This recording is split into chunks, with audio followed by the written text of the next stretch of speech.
हरिः ओं श्री गुरुभ्यो नमः। ओं अचिन्त्याव्यक्तरूपाय निर्गुणाय गुणात्मनि समस्तजगदाधार मूर्तये ब्रह्मणे नमः। దివ్యాత్మస్వరూపులారా, జగద్గురు వేదాంతం లక్ష్మణార్యులు వ్యాఖ్యానించిన శ్రీ స్వరాజ్య భగవద్గీత 9వ అధ్యాయం రాజవిద్య రాజగుహ్య యోగం. త్రైవిద్యామాం సోమపాః పూతపాపాః యజ్ఞైరిష్ట్వా స్వర్గతిం ప్రార్థయంతే తే పుణ్యమాసాద్య సురేంద్రలోకం అశ్నంతి దివ్యాన్ దివిదేవ భోగాన్. భగవద్గీత 9వ అధ్యాయం 20వ శ్లోకం. త్రైవిద్యాః మాం సోమపాః పూతపాపాః యజ్ఞైః ఇష్ట్వా స్వర్గతిం ప్రార్థయంతే తే పుణ్యం ఆసాద్య సురేంద్రలోకం అశ్నంతి దివ్యాన్ దివి దేవ భోగాన్. త్రైవిద్యాః ఋగ్యజు సామవేదములను అధ్యయనము చేయువారు యజ్ఞైః మాం ఇష్ట్వా యజ్ఞముల చేత నన్ను పూజించి సోమపాః సోమపానము చేసిన వారై పూతపాపాః పరిశుద్ధము చేయబడిన పాపములు గలవారై స్వర్గతిం ప్రార్థయంతే స్వర్గలోక స్థితిని ప్రార్థించుచున్నారు. తే పుణ్యం సురేంద్రలోకం ఆసాధ్య వారు పుణ్యమైన ఇంద్రలోకమును పొంది దివి దివ్యాన్ స్వర్గమునందు దివ్యములైన దేవభోగాన్ అశ్నంతి దేవభోగములను అనుభవించుచున్నారు. అర్జున, ఋగ్యజు సామవేదములను అధ్యయనము చేయువారు యజ్ఞముల చేత నన్ను పూజించి సోమపానము చేసిన వారై పరిశుద్ధము చేయబడిన పాపములు గలవారై స్వర్గలోక స్థితిని ప్రార్థించుచున్నారు. వారు పుణ్యమైన ఇంద్రలోకమును పొంది స్వర్గమునందు దివ్యములైన దేవభోగములను అనుభవించుచున్నారు అని పరమాత్మ అర్జునుడితో అంటున్నాడు. అర్జున, లోకంలో వేదాధ్యయన పరులు యజ్ఞముల చేత నన్ను పూజించి సోమపానము చేసిన వారై పాపములను పోగొట్టుకొని స్వర్గలోకమును పొందుటకై ప్రార్థించుచున్నారు. వారు ఇంద్రలోకమున చేరి స్వర్గలోకమునందలి దివ్యభోగములను అనుభవించుచున్నారు అని చెబుతున్నాడు. భగవానుడు చెబుతున్నటువంటి విషయము, లోకంలో ఎవరైతే పుణ్యకార్యాలు చేసి ఆయా పుణ్యలోకాలు పొందుతున్నారో వాళ్ళందరికీ వర్తించే విషయం. అందువల్ల కేవలం ఈ బహిర్యాగాలు బాహ్యాచారాలు పుణ్యకర్మల వల్ల జీవుడికి ఆయా స్వర్గసుఖాలు లభించవచ్చు, కానీ అవి జ్ఞానాన్ని ఇచ్చి మోక్షాన్ని పొందింపలేవు అన్నది సత్యం. అందువల్ల మానవులు పుణ్యముతో పాటు జ్ఞానమును సంపాదించుకున్నట్లయితే ఆ జ్ఞానము ద్వారా మోక్షాన్ని పొందగలరు. అందువల్ల ఋగ్యజు సామవేదములు స్థూల సూక్ష్మ కారణ స్థానములందున్నాయి. ఈ ఋగ్వేదము, యజుర్వేదము, సామవేదము అనబడే విషయములు మహాత్ములు త్రిదేహములతో త్రిగుణములతో పోల్చి చెప్పినారు. ఎట్లా అంటే, స్తోత్రములు గల ఋగ్వేద స్థానము బుద్ధి ఉన్న స్థూలము. స్థూల శరీరానికి స్థానం ఆపోస్థానము. ఈ ఆపోస్థానమునందే బుద్ధి ఉన్నది. అట్టి బుద్ధి దేవతలను స్తుతింపజేస్తూ ఉంటుంది. మనం ఏ దేవుని స్వరూపాన్నైనా కూడా వర్ణించాలంటే బుద్ధి ద్వారానే వర్ణించాలి.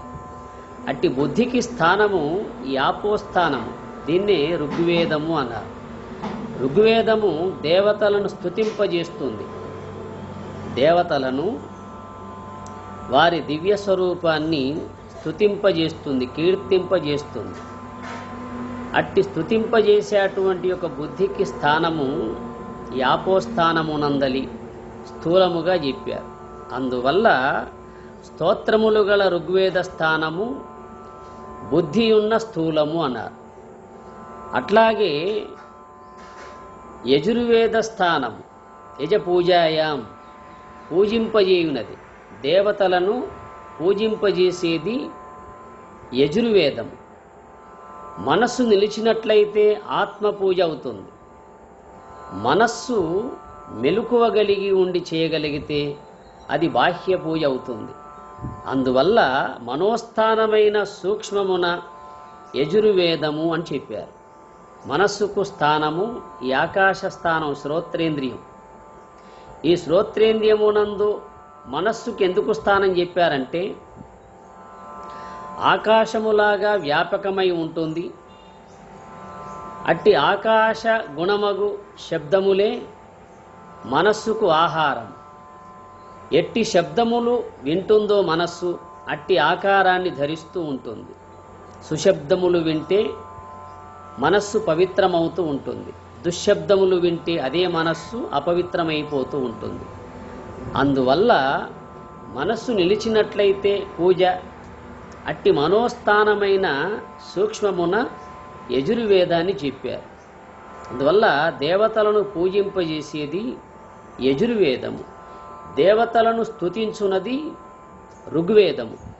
అట్లాగే పాపకారియగు అహంకారము గల కారణనందు పాపకారియగు అహంకారమగు కారణ శరీరమునందలి మాలిన్యముల కడుగుకొను స్థానమగు అగ్నిస్థానమున సామవేదము చెప్పారు. మానవులలో ఉన్నటువంటి అవిద్యతో కూడిన అహంకారమే అన్ని పాపములకు కారణము. అందువల్ల పాపకారియగు అహంకారము గల కారణ శరీరమునందలి మాలిన్యములను కడుగుకొను స్థానము అగ్నిస్థానము సామవేదము అని చెప్పారు. అగ్నిస్థానం అంటే అగ్నికి గుణము రూపము, రూపాన్ని గ్రహించే నేత్రేంద్రియమే అగ్నిస్థానం. ఈ అగ్నిస్థానమునందు సామవేదాన్ని చెప్పారు. ఎందువల్ల అంటే సామవేదము అజ్ఞానాన్ని నిర్మూలించి జ్ఞానాన్ని కలిగింపజేయునది. అట్లాగే మానవులలో ఉన్నటువంటి ఆ కారణ శరీరమునందలి అవిద్యాన్విత అజ్ఞానాన్ని తొలగించి జ్ఞానోదయాన్ని కలిగించేదే సామవేదము. అందువల్ల ఋగ్వేదానికి స్థానము బుద్ధి, ఆపోస్థానము. అట్లాగే యజుర్వేదానికి స్థానము ఆకాశ స్థానము, మనస్సు. అట్లాగే సామవేదానికి స్థానము అగ్నిస్థానము, అహంకారం. ఈ విధంగా స్థూల సూక్ష్మ కారణములందే ఋగ్యజు సామవేదములను తెలియజేశారు. అందువల్ల స్థూల సూక్ష్మ కారణముల బీజములగు సత్వరజస్తమో గుణాత్మకములే త్రైగుణ్య విషయ వేదములు అన్నారు. అందుకే భగవానుడు 2వ అధ్యాయంలోనే అర్జునునికి తెలియజేస్తాడు, త్రైగుణ్య విషయ వేద నిస్త్రైగుణ్యో భవార్జున. అర్జున, ఈ త్రిగుణ సంబంధమైన వేదములు విషయ సముదాయాన్ని తెలియజేస్తాయి. అందువల్ల విషయములు లేనటువంటి గుణాతీతమైనటువంటి ఆ నిర్గుణతత్వాన్ని పొందుము అని చెప్పాడు.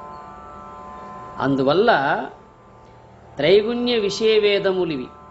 స్థూల సూక్ష్మ కారణములు గల బీజములకు సత్వరజస్తమో గుణములే త్రైగుణ్య విషయ వేదములు. ఇట్టి గుణత్రయ దేహత్రయ వేదత్రయాధ్యయనము చేసి దానియందే మునిగిన వారు కామ్యకర్మల చేసి పాపములను పోగొట్టుకొని స్వర్గలోక సుఖములను అనుభవిస్తున్నారు అని అవగతమవుతుంది.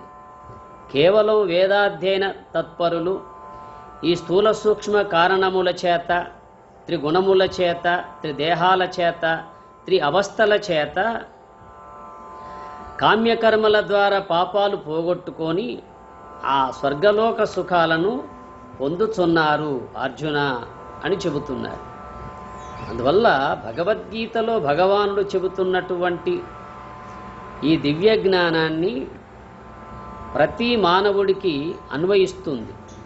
అందువల్ల దేహము నిత్యముగా అదని మోహము తెగగోసి సిద్ధము నివర్తనుడై గేహము వెలువడు నరుడు చాహముతో జందు ముక్తి సంపదననగా అని విదురుడు ధృతరాష్ట్రునికి చెప్పిన జ్ఞానోపదేశం. యుద్ధానంతరం ధృతరాష్ట్రుడు అందరినీ పోగొట్టుకొని మళ్ళీ పాండవుల దగ్గరే ఉంటాడు. అది చూసి విదురునికి ఈ గుడ్డివాడికి ఇంకా వ్యామోహం చావలేదే, ఇంకా బ్రతకాలన్నటువంటి తీపి ఉన్నదే అన్నటువంటి యొక్క భావనతో ధృతరాష్ట్రునికి చెబుతున్న మాట. దీన్నే విదుర నీతి అంటారు.